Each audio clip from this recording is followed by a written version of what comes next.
Quando se fala em escravo, a gente lembra logo dos livros de história. Antigamente, nós temos aquela impressão de trabalho escravo nas correntes, nos chicotes, naquelas agressões físicas. Era um bem que os senhores tinham posse, tinham propriedade e podiam, inclusive, ser suscetíveis à herança. Havia toda uma indústria relacionada ao trabalho escravo, movimentada inclusive pelo tráfico voltado para a raça negra.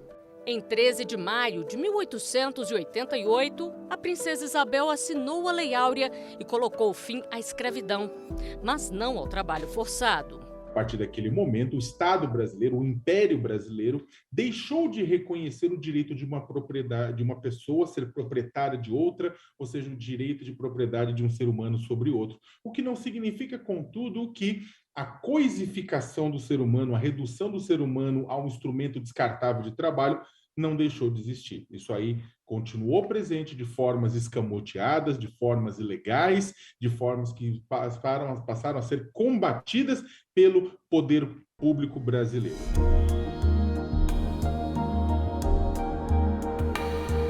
O que transforma aquele trabalho escravo clássico no contemporâneo são exatamente as restrições aos direitos desses trabalhadores.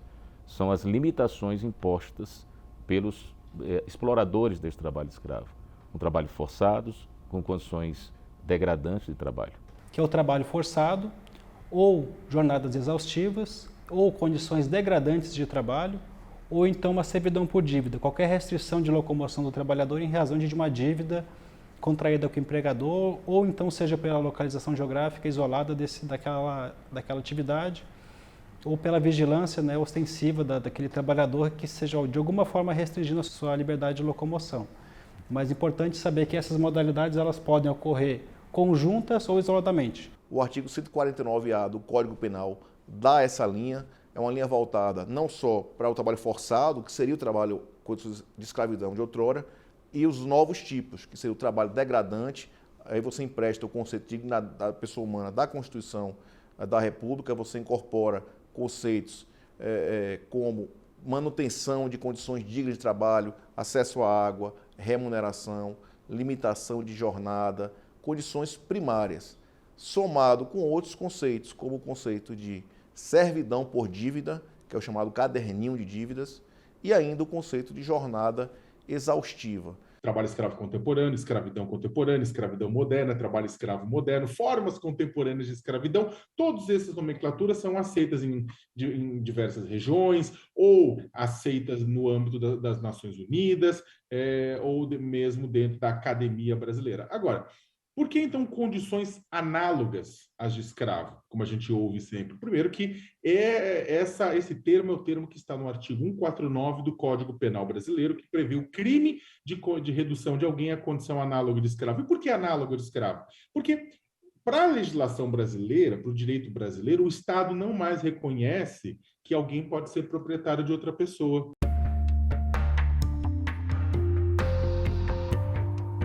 A pobreza coloca a pessoa numa situação de vulnerabilidade tal que ela acaba se submetendo a uma situação análoga de escravo, por uma necessidade extrema, por uma necessidade de sobrevivência, né? Ninguém cai em uma situação de trabalho análogo de escravo porque quer, né? E aí vem alguns fatores que levam, né, a essa situação de pobreza e essa situação de vulnerabilidade extrema que todos nós aqui sabemos, que é a falta de uma educação de qualidade, que são a falta de oportunidades de qualificação profissional, e aí com isso também de acesso a um trabalho decente. A experiência e com contato com esses trabalhadores nós conseguimos identificar isso. Muitos deles reclamavam pela falta de emprego e muitos deles obrigados a ter que viajar quilômetros de distância longe de casa por uma oportunidade de emprego e muitas vezes sem nem saber quanto queriam ganhar. Só pela sinalização de que havia uma necessidade de mão de obra e que havia um conhecido que estivesse trabalhando ali, eles já se lançavam para essa oferta e chegando no destino descobriu que realmente estavam ali numa situação de graves violações de direitos. A vítima ela é enganada e aí ela vai para um novo trabalho, muda de cidade ou de país. Nós temos dois tipos, né, de tráfico, o tráfico internacional e o tráfico interno. Então, a pessoa que sai de Minas Gerais e vem trabalhar numa obra aqui no Rio de Janeiro, sob a falsa promessa de um emprego com carteira assinada, com os direitos trabalhistas observados, com um alojamento digno, ela foi atraída com uma falsa promessa. E ela saiu de lá nessa condição, nessa esperança. E quando chega aqui, a realidade é outra. Então, é o tráfico de pessoas para a exploração do trabalho análogo de escravo. E o tráfico de pessoas ocorre exatamente nos locais, são chamados locais de fornecimento de mão de obra, são locais onde não há atividade econômica, não há atividade rural importante ou de qualquer natureza, e as pessoas são suscetíveis ao quê? Às falsas promessas, ao transporte irregular, à sedução de ter uma remuneração, de ter uma chance de avançar na vida. Dois principais problemas envolvidos. Um deles é a vulnerabilidade dos trabalhadores, de querer qualquer tipo de trabalho para poder garantir o seu sustento, de sua família. E de outro lado, atividades econômicas que preferem explorar a dignidade humana, em vez de investir e se preocupar com a saúde, com a segurança desses trabalhadores. O trabalho análogo ao de escravo, ele é um fenômeno global, ele está presente em todas as regiões e nos diferentes setores da economia, Não existe aí um setor, lógico, tem uma prevalência maior em um setor do que em outro, mas hoje você encontra o trabalho escravo nos diferentes setores da economia. Aqui no Brasil, a gente vê que a grande maioria dos resgates acontece na zona rural, porque é onde a gente acaba tendo o maior número de denúncias, onde você tem um ambiente também mais propício para, infelizmente, acontecer essa forma de violação, Mas, mesmo no Brasil, a gente vê o aumento do trabalho escravo na zona urbana também, Então, é um fenômeno que vem acontecendo tanto na zona rural quanto na zona urbana. Para a exploração econômica, nós temos no Brasil na pecuária bovina, na cultura de cana-de-açúcar, de soja, de algodão, de tomate, de frutas, de batata, de cebola, na construção civil, no desmatamento, na produção de carvão vegetal, tanto para o churrasco quanto para a siderurgia. Temos trabalho escravo no setor de vestuário, têxtil. Temos trabalho escravo no comércio informal ou no comércio formal. Temos trabalho escravo em uma série de atividades econômicas, uma vasta gama de atividades econômicas. Da mesma forma, temos trabalho escravo para exploração sexual, em bordéis, em prostíbulos, em casas de prostituição, em rodoviárias, em postos de gasolina, principalmente com mulheres e crianças sendo exploradas nesse sentido.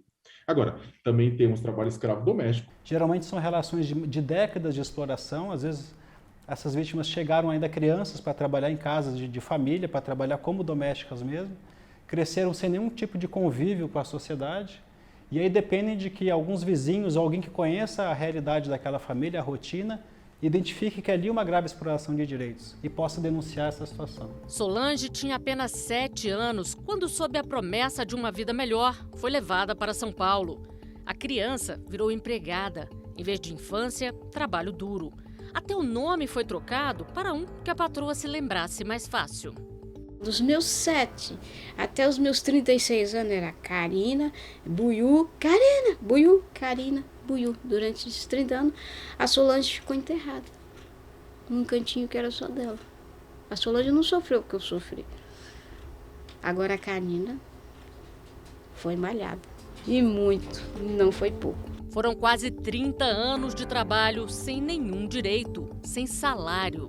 Ela só assinava a carteira profissional, porque na cabeça dela, pagando o INSS, é o que bastava como empregada. Então ela pagou 20 anos o INSS para mim. Foi assim que eu consegui provar que eu fiquei lá 30 anos. Ela tinha uma caderneta e marcava as despesas do empregado. Que no caso ela descontava o INSS, ela descontava tudo que eu comia. Ou uma calça que eu manchava, ela ia lá, descontava, pagava e descontava do meu salário. Que não existia, só no papel. Até que um dia Solange teve coragem, fugiu, retomou seu nome de batismo e recorreu à justiça, que determinou o pagamento de indenização por danos morais no valor de R$1 milhão em parcelas. Ela ainda aguarda a definição das verbas rescisórias. Eu pegar os meus direitos. E agora que eu estou com uma filha de 1 ano, Agora que eu quero muito mais, porque eu quero dar um futuro para ela, o futuro que eu não tive, a escola que eu não tive, as oportunidades que eu não tenho no mercado, eu quero que ela tenha.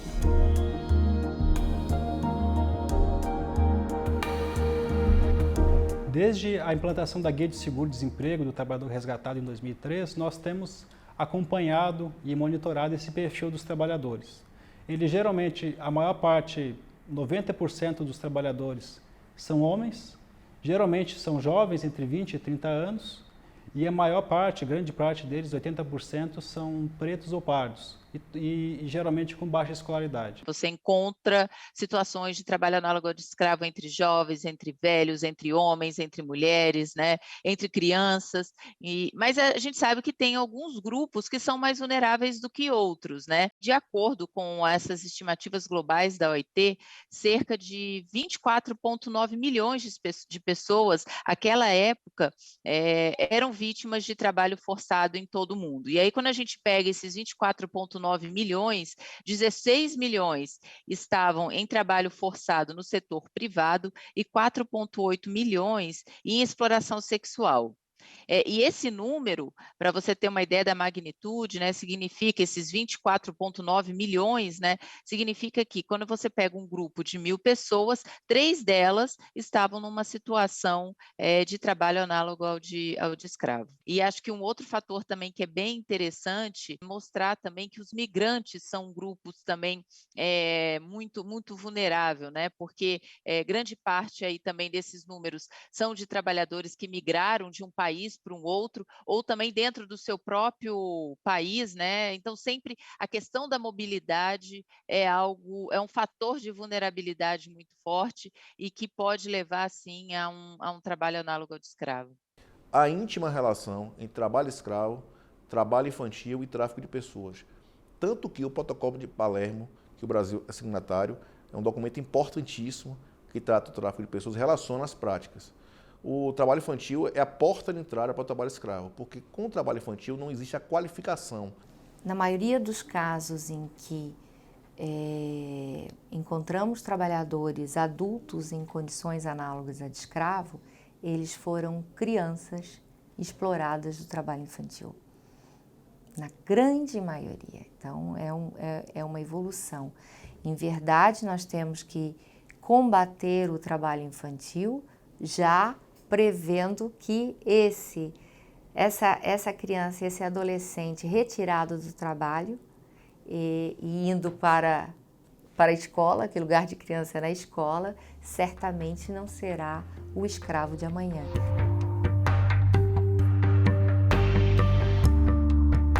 No momento em que o Brasil reconhece a prática de trabalho escravo, ele se associa a tratados e convenções internacionais que combatem a chaga no campo trabalhista, as convenções da Organização Internacional do Trabalho 29 e 105, para a partir daí começar a estruturar os órgãos de combate. Nós temos no âmbito trabalhista a fiscalização do trabalho, Ministério Público do Trabalho, Judiciário Trabalhista. No aspecto criminal, Polícia Federal, Ministério Público Federal e a Justiça Federal.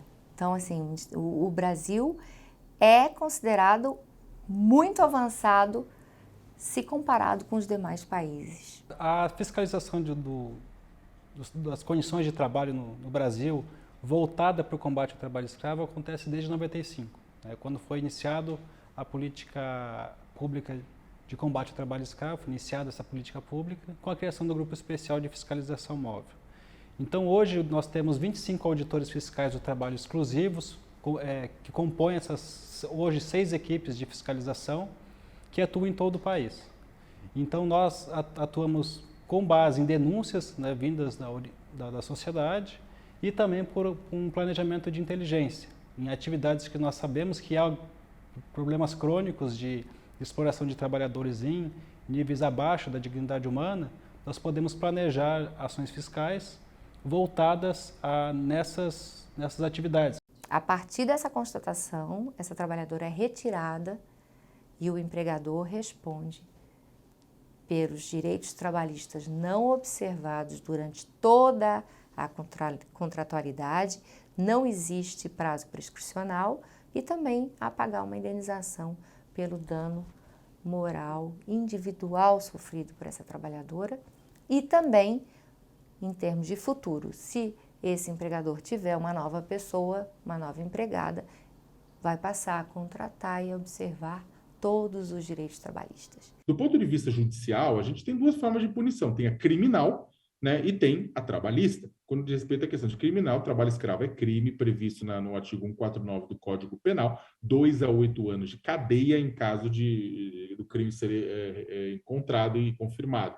A trabalhista, nós tivemos avanços muito fortes nos últimos anos, tivemos procuradores do trabalho, juízes do trabalho sensibilizados para o problema, tribunais, né, regionais e o próprio TST também sensibilizado para o problema, né, preocupado com esse problema. Nós temos, inclusive, indenizações milionárias, né, 30 milhões aqui, 15 milhões ali, indenizações muito grandes relacionadas ao trabalho escravo, com um retorno disso à coletividade ou aos trabalhadores. Se ele não conseguir, no processo administrativo, mostrar que ele não tinha culpa daquela situação, ele vai ser incluído na lista suja do trabalho escravo, que aí sim é uma lista pública, que o governo federal mantém desde 2003, e que impede bancos públicos, então que impede o próprio governo federal de financiar atividades que tenham envolvimento, né, com o trabalho escravo.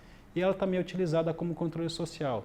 Empresas que têm uma responsabilidade empresarial e social na sua cadeia produtiva não quer ter o nome de seus produtos envolvido com o trabalho escravo. Tem uma importância muito grande. A lista suja, inclusive, foi reconhecida pelo Supremo Tribunal Federal no julgamento, né, por unanimidade dos ministros que votaram, apontando que ela é constitucional e não apenas constitucional, como necessária, porque garante transparência às ações do poder público. Afinal, é uma lista de empregadores que foram reconhecidamente responsabilizados pelo trabalho escravo. Até os anos 90, o Brasil sequer reconhecia que havia trabalho escravo, e nós temos um avanço hoje, é uma série histórica, que faz com que as instituições se unam, como recentemente nas operações Resgate 1 e 2, que produziram tantos resultados e tantos resgates, não só resgates de retirado com o trabalho em condições a escravo, mas também de melhorar as condições de vida para a prevenção tanto do trabalho escravo como do tráfico de pessoas. Na Operação Resgate, nós fizemos 1.100 trabalhadores atingidos na operação. De 100 denúncias, nós conseguimos atingir aí 13 trabalhadores desses trabalhos infantis, desses 5 sendo condição análoga de escravo. Também houve um resgate de 149 pessoas em relação ao tráfico de pessoas. A partir do momento que esse trabalhador ele é retirado da condição análoga de escravo, ele precisa ter um acompanhamento psicossocial, assistência social, para ir lá, para tirar documentos, para instruí-lo sobre seus direitos, um tratamento psicológico, um acompanhamento. E aí, quando ele se sentir, o ser humano se sentir bem, é ofertado um curso técnico, um curso de capacitação, de acordo com a escolha dele, da vocação dele. Então, esse é o objetivo, porque de nada adianta a gente resgatar, pagar o dinheiro, mas ele acaba, o dinheiro acaba. E ele não tem lastro para mudar. Então, é preciso realmente romper com esse ciclo de pobreza. E esse é o trabalho que o Projeto Ação Integrada se predispõe a fazer.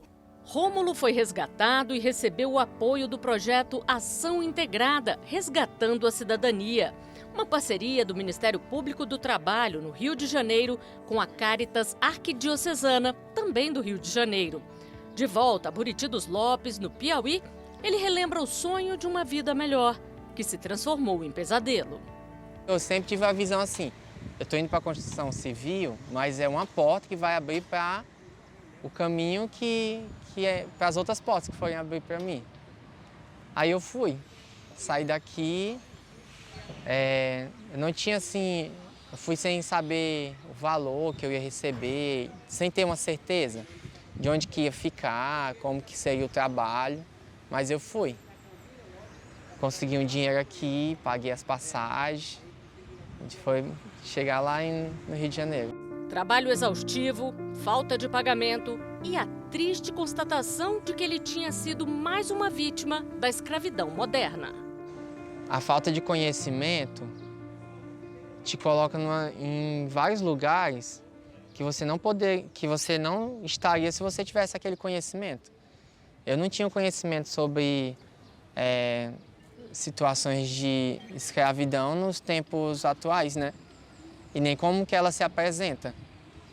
E o Caritas me ajudou primeiramente a entender onde era que eu estava e depois me ajudou a me reconstruir. A ajuda inicial, que foi transformador para a minha vida, foi a ajuda psicológica.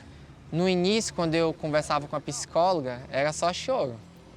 Porque era uma carga assim do rio, juntando com coisas do passado, com coisas do futuro. E logo em seguida, depois desse processo de reconstrução, aí veio a parte do curso mesmo, que eles me ajudaram com isso. Há uma experiência das pessoas que participam de operações de combate ao trabalho escravo muito frustrante, que é verificar o resgate de mais de uma vez da mesma pessoa. O que denota que é preciso ter uma estrutura estatal que faça essa cobertura, esse apoio à pessoa que é resgatada. E a chave, evidentemente, passa por um processo de qualificação. Não é simplesmente garantir a adequação e a punição, né, às leis mais visíveis. A gente precisa adequar o país para garantir que a gente siga o que a gente acordou e concordou mutuamente na Constituição de 1988, quando a gente prometeu pelo artigo 7º que teria trabalho decente para todo mundo e pelo artigo 5º que ninguém seria escravizado, ninguém seria submetido a condições desumanas. É muito importante que as pessoas que tenham conhecimento da existência de trabalho análogo de escravo, que denunciem. Nós temos o Disque 100, nós temos o portal do Ministério Público do Trabalho, nós temos o IP, que é da Fiscalização do Trabalho. Então, todos os caminhos estão abertos para que as denúncias sejam feitas e, a partir daí, que sejam apurados os fatos narrados. Não fique calado. Não silencie, denuncie. Tem órgãos para isso, inclusive garantindo o anonimato. A gente precisa que a sociedade brasileira cresça e evolua, que as radicalizações, por exemplo, na política, não atinjam esses temas tão importantes, porque não interessa quem esteja, por exemplo, no governo estadual, federal, municipal, porque o tema é da sociedade, inclusive eu diria humanitário. Para quem atua diretamente no combate à escravidão moderna, não há alegria maior do que ver que o trabalhador conseguiu uma nova vida. Em 2015, a equipe do auditor Maurício fez o resgate de uma família. Nós verificamos que tinha um vaqueiro, né, numa casa junto com a esposa e com 3 filhos. E nós fomos lá para poder ver como é que estava a situação desse vaqueiro, se estava com carteira assinada, com os direitos garantidos, né? Então, começando a conversar com ele, a gente já percebeu que tinha alguma coisa estranha. Porque ele disse que estava lá trabalhando alguns meses sem receber salário. Ele assinava com a digital, então ele não sabia fazer conta, ele não tinha qualquer noção de matemática, alguma coisa desse tipo. Então nós, pegando o que supostamente teria sido fornecido a esse trabalhador, nós vimos que a relação entre salário e dívida eram 2 retas que nunca iriam se encontrar. Então para nós ficou claro que ali havia uma situação de servidão por dívida desse trabalhador, foi explicado a ele o que era direito, e no fim, ele acabou nos agradecendo essa situação, né, porque ele se sentia que não só ele tinha sido lesado nessa condição, mas ele e a família inteira, e principalmente a filha mais velha que estava sendo privada da escola por estar naquele local. Então, ser resgatado daquela situação foi um resgate da própria dignidade desse trabalhador que pôde recomeçar a sua vida logo depois. 3 anos depois, em uma ação fiscal, o reencontro que emocionou Maurício. Da minha parte, como profissional, fiquei satisfeito e realizado de ver a situação daquele trabalhador e dele nos agradecer. Realmente, olha, obrigado, porque se não fosse aquela fiscalização há 3 anos atrás, hoje eu sei dos meus direitos. Eu sei quais são os meus direitos e como eu posso usar esses meus direitos para dar uma vida melhor para minha família.